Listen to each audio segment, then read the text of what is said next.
Wide receiver stacks either side. Play action, near side screen. Garrett Cody at the 33. He's met right there. No yardage after the catch. Frankie Monty coming in to make that tackle. And they'll rule it no gain. And that wide receiver screen is one of C.J. Montes' favorite plays in the playbook, pardon me. Turns it, and that time left side looking for Cody, not much doing. Two up top, one down low. Luffridge offset right. Play action, Montes facing a four-man rush. Throws right side. Reeled in by MJ Wright at the 50. Wheels it back around up to the 45. Finally brought down, but into Holy Cross territory. And MJ Wright continuing a big day, already over 100 yards. And what a route it was for MJ Wright up the far sideline. A super deep curl about 15 yards. Sells the defender on the deep route. Turns around and picks it up. 1st and 10 from the opposing 44. Trips left. As MJ Wright, 128 yards in the first half. He just added to it with that reception. And Wright, the lone receiver on the far side right now. Montes claps to the snap. Play action. Time in the pocket. Throws left. Mekhi Felton at the 31. Tries to bounce outside. A couple juke moves and won't end up going anywhere. As nice containment by that secondary and Stu Smith. And C.J. Montes picked up right where he left off in that first half, getting a number of names involved early, hitting no man twice early in the third. Just 2 incompletions in the first half. He's been perfect on 2 pass attempts so far. Montes in the gun, 1st and 10 from the 31. Straightaway give, Julius Luffridge bounces off a tackle, moving up for a couple more, gets past the 30-yard line, up to the 29, a gain of 2. And one of the rare times that Julius Luffridge really gets met up the middle, still falls forward for about 1.5 yards. 10 minutes left in our third quarter. 35-34, Holy Cross leads. It's 2nd and 8 from the 29. Montes, high snap. They give to Luffridge. Up that B-gap left side, and again, not a ton of room. Holy Cross filling the gap well, and Luffridge doing everything he can just to get a yard. And you can tell Holy Cross really remembers those 2 breakaway touchdowns out of Julius Luffridge in that first half. They're not looking to allow any more of that. Now they get the stop at 3rd and 7. Opportunity for CJ and the offense.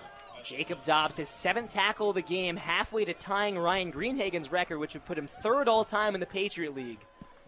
3rd down and 7. Montes in the gun, throws left. Garrett Cody at the 20-yard line, enough for the first down. He's tackled right there by Matt Dushman. But Fordham moving the chains and getting into the red zone. And Garrett Cody, just a solid reception there. His 3rd of the day, passes that 50-yard threshold. And, man, he can hurt you in a variety of ways. Ball on the left hash. Montes in the gun, 2 up top, 1 down low. Luffridge offset right. Fresh set of downs from the Holy Cross 18. Snap, straightaway give Luffridge. Bounces right, up for 5 to the 10-yard line. Call that a gain of 9 as Julius Luffridge sidestep 1 tackle, and then you see that speed burst a yard shy of the first down. And C.J. Montes has done such a good job in the pass game. Holy Cross unable to stack the box there, and Luffridge capitalizes. 8:30 in the third quarter, 2nd and 1 from the Holy Cross 9. Same formation for Fordham. Tight end left, Luffridge offset right. Holy Cross has 5 on the line, 8 in the box. Snap the give to Luffridge. Met right at the line of scrimmage, trying to drive the pile forward. Looks like he'll be short. And set up a 3rd and inches. Yeah, Fordham sticking with the RPO action up the middle again. This time they hand it off to Luffridge, but nothing doing. Looks like 3rd and about a foot. 4 down territory for the Fordham Rams, trailing by 1. 7:50 left in the third quarter. Montes in the gun, Luffridge offset right, 2 receivers up top, 2 tight ends on the line. Snap, the give to Luffridge right up the middle, has the first down, up to the 5-yard line. The scrum stopped there by Jacob Dobbs and co. But Luffridge picks up 5, picks up the first, and now Fordham in a 1st and goal. And Luffridge already his 9th carry on the day right there. Sets up a 1st and goal for the Fordham Rams. And now you really have a variety of options if you're C.J. Montes and this offense. You see Garrett Cody and M.J. Wright stacked on the far side. Some dangerous legs out there. Jack Kaiser comes into the backfield. 1st and goal from the 5. Play action. Montes throws middle. The jump ball for Jaden Allen. And incomplete. Had it in his hands. The ball knocked out by Terrence Spence. returning to the field after an injury towards the end of the first half. And Allen surrounded by 3 defenders, but Nantz put the ball in a place where he could have gotten it, but a nice job afterwards to knock it out. Yeah, Jane Allen did have a chance, but it would have taken some real strong hands. Got mauled by 3 defenders in the end zone. It'll set up this second and goal at the 5. 7:05 left in the third quarter. Ball in the near hash. 2 up top, 1 down low. Kaiser stays out there.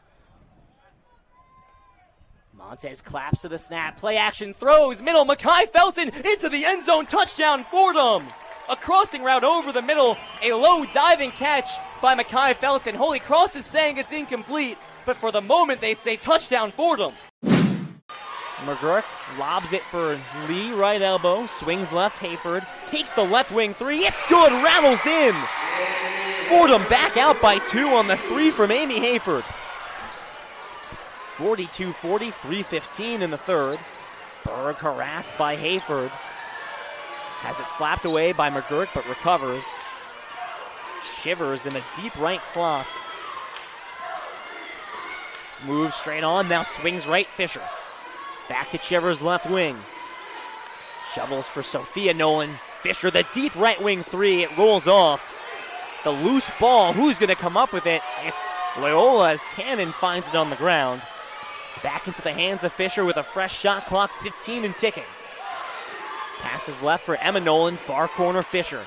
Paint for Tannen, working on Lee, sends it back out Fisher, the 3 from the corner, no good. Donaldson brings down the rebound, and now she is swarmed by 2 Loyola Chicago players, Emma Nolan and Kira Shivers. They force the jump ball, and it will be Fordham ball. Loyola Chicago has just hounded Taylor Donaldson all game long, whether that be setting up an offensive play or just off the rebound. Immediate double team, able to force a jump ball there, but luckily for Fordham, it'll stay with the Rams. 6 boards for Taylor Donaldson. She's had an increased impact rebounding lately. Hayford weaves in, left block floater goes in. What touch with the left hand. 44-40 the Fordham lead. This game has been so back and forth all game. As soon as one team gets momentum, it seems like the other team immediately responds, but right now, momentum securely with Fordham. Emma Nolan trying to shovel it past the half-court line, and before she can, we've got a foul called on Fordham on the floor. That puts Loyola Chicago in the bonus with an even 2:06 to go in the third. Kira Shivers going to the line.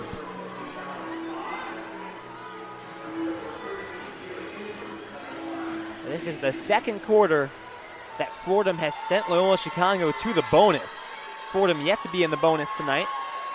Shivers' first free throw falls. Loyola Chicago doing an excellent job from the charity stripe today. 8 for 8, now 9 for 9 with that Shivers first make. She'll have another one here. And you compare that to Fordham's 3 of 8 from the line today, which is on par for the way they've been this season. Perfect trip from Shivers. It's 44-42. Fordham 13th in the A-10 with a 66.8 charity stripe percentage. Inbound to Taya Davis, back into the hands of Flood off the inbound. Yet to cross the half-court line. Now Davis will as she skips across. Clock ticks under 2 minutes on our third quarter. Davis bounces for Nelson, right elbow extended. Has it swiped away by Fisher. Fisher will run. Davis gets back. Fisher slows it down as she backs behind the three-point line. 1:40 to go in the third. Fisher at the A-10 logo at center court. Fisher drives left, inside on Flood. Loose ball, looked like blocked by Flood. Taken away by Taya Davis. McGurk on the far side. Kicks out Donaldson, right wing, straight on Davis. Jabs, drives, kicks, Nelson corner. Matilda Flood wide open for 3. Air ball. McGurk swept under to catch the rebound, and then it kicked off her knee and into the hands of Aaliyah Moore. The Loyola band with a couple of air ball chants from Matilda Flood. Fordham up by 2 in the final minute of the third. Emma Nolan, deep right wing. Finds a cutting Gallinopoulos. It's slapped away by McGurk, stolen by Donaldson. Donaldson down the middle, floater from the paint, too strong. The board secured by Manny McGurk behind the arc. It was batted a couple of times. Davis delays up top. 15 on the shot clock, 37 on the game. 9 on the shot clock. Davis backs away. Nelson comes up to set a screen. 5 and 4 on the shot clock. Davis step back 2 off the heel. Nolan the rebound. 23 seconds. Shot clock is off.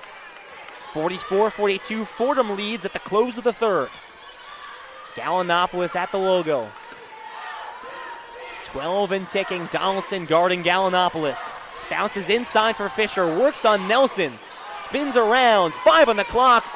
Wild with the shot, but the offensive rebound by Moore. She's stifled. McGurk, the half-court heave falls short, and Fordham enters our final frame with a 2-point lead. The danger far from over with the bases still loaded in Nalia Nogue at the plate. Nalia Nogue hoping to put a gap between the Rams and Iona.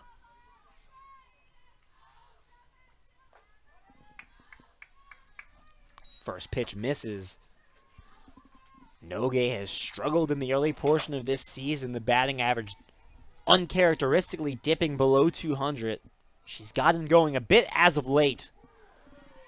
That time, DeJaney finds the zone.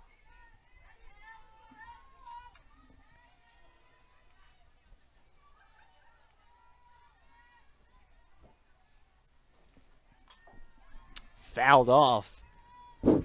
And DeJaney ahead 1 and 2.